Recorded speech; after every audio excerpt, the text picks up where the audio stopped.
I'm Professor Toto with the Conservative College.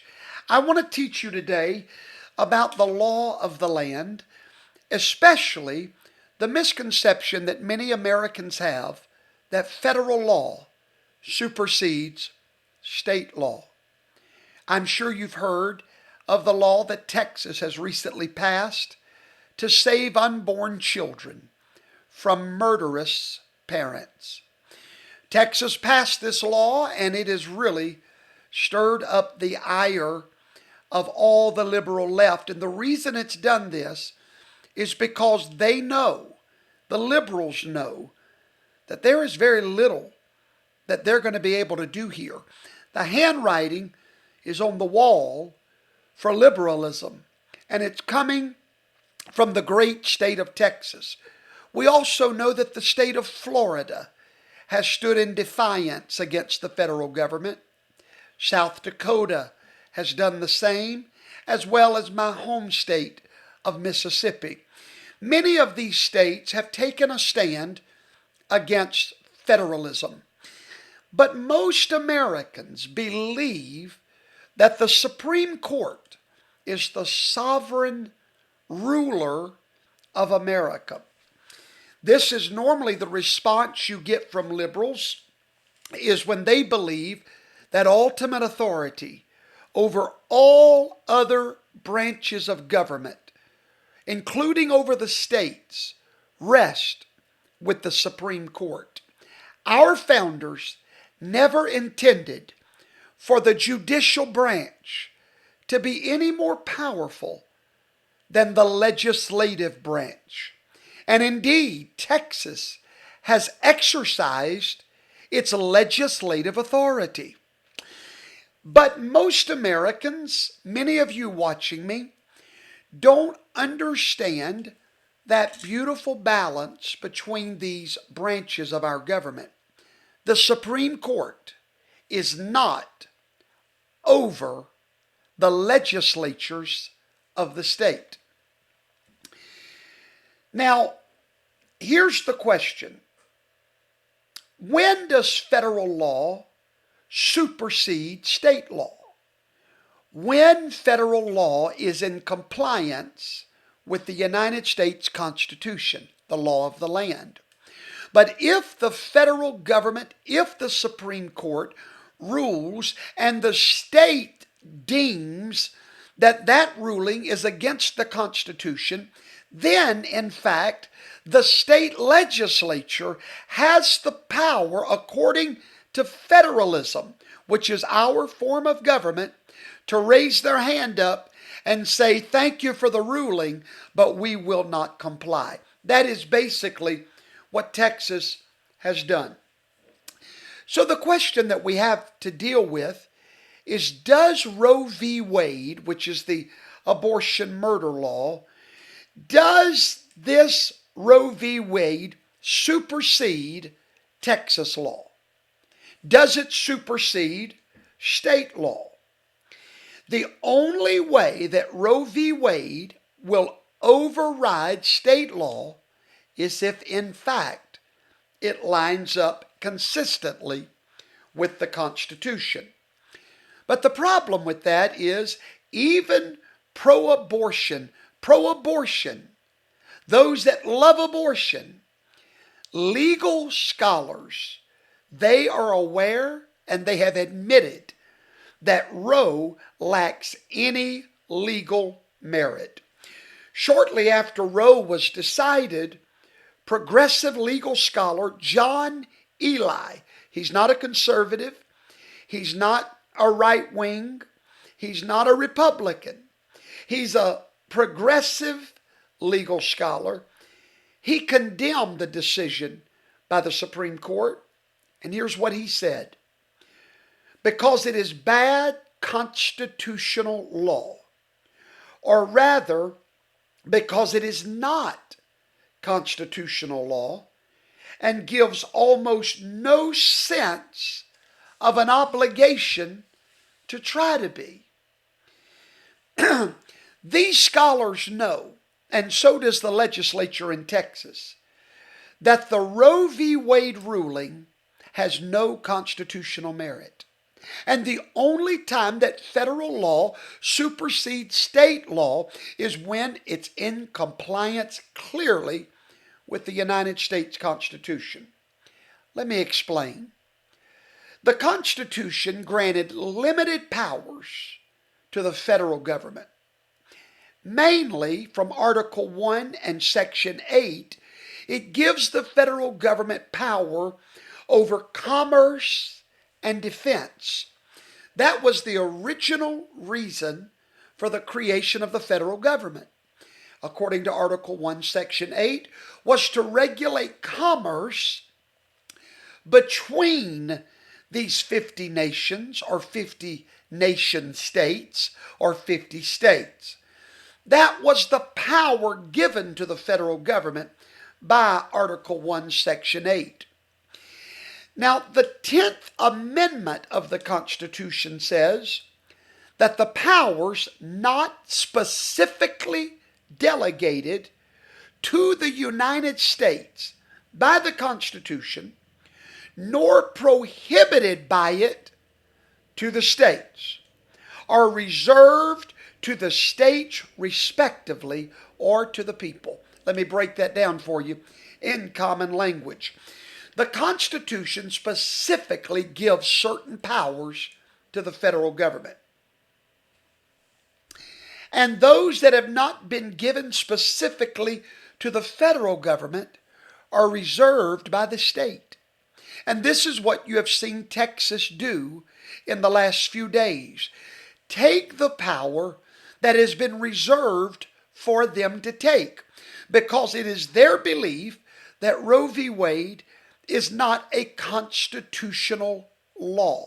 And they take umbrage to it, and now they reserve their right as the legislative branch to defy the federal government. Roe v. Wade basically turned the 10th Amendment on its head, as the Supreme Court struck down state laws that banned abortion on the basis that they violated the due process clause of the 14th Amendment.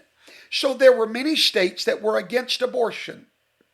Roe sues the state, and now the Supreme Court makes a ruling. And they ruled that the due process clause of the 14th Amendment was violated.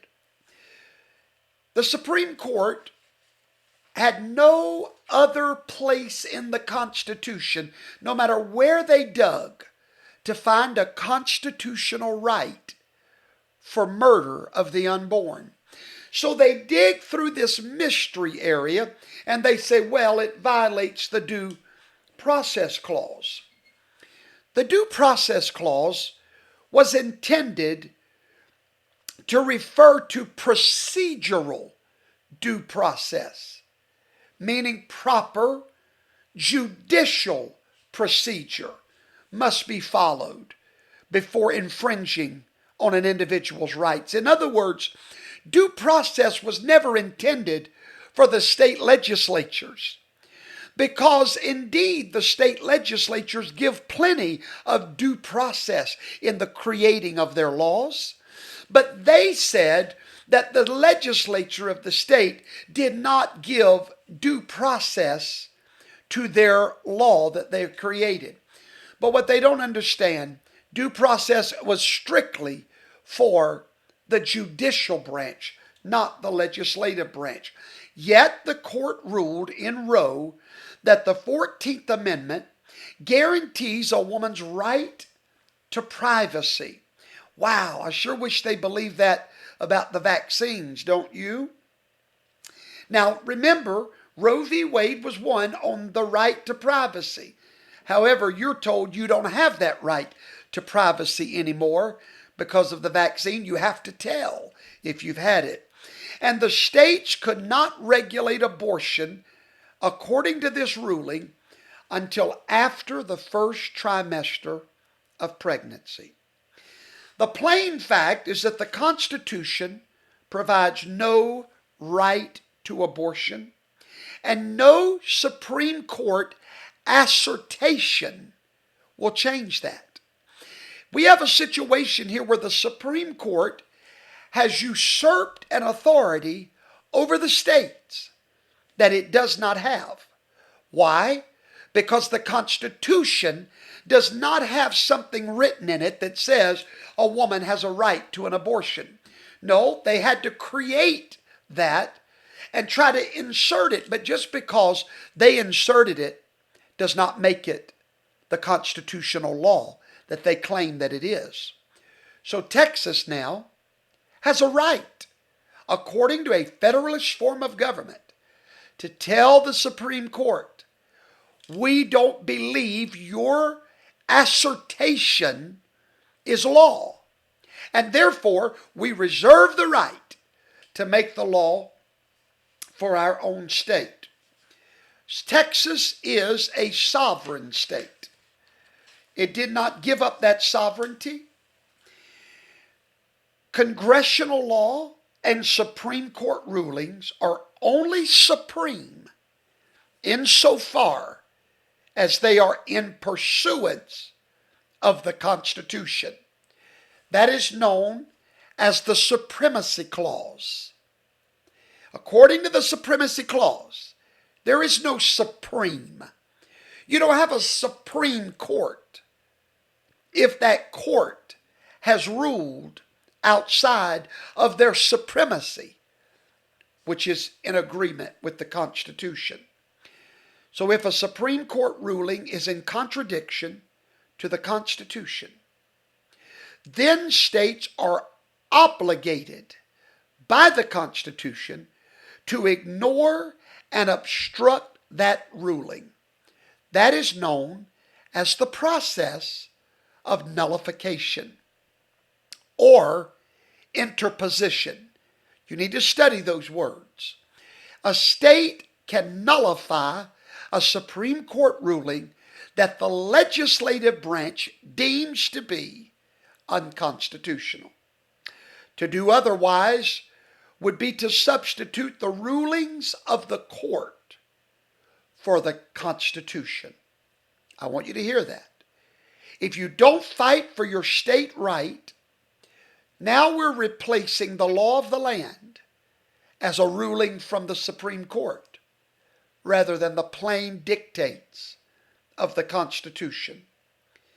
A move that has and will continue to subvert our very system of government. Texas is within their full rights. Florida, to fight against the mask mandates, are within their full rights. America is a republic. We are not a democracy. Perish the thought that we are a democracy. We are a constitutional republic on the basis of federalism, sovereign state rights. That is the reason that even though there's a federal law against marijuana, Colorado said, so what? We don't care, because it's not in the Constitution. So therefore, our legislature will decide for our state. The Texas legislature has decided for their state. And congratulations to them on such a godly law that they have passed. I would love for you to join us on Telegram. We have a private group there. The link is in the description box below. And we want to thank every one of you for subscribing to our YouTube channel. Thank you very much for your support, helping us get these lessons out that will educate this great republic. God bless you. Have a great day.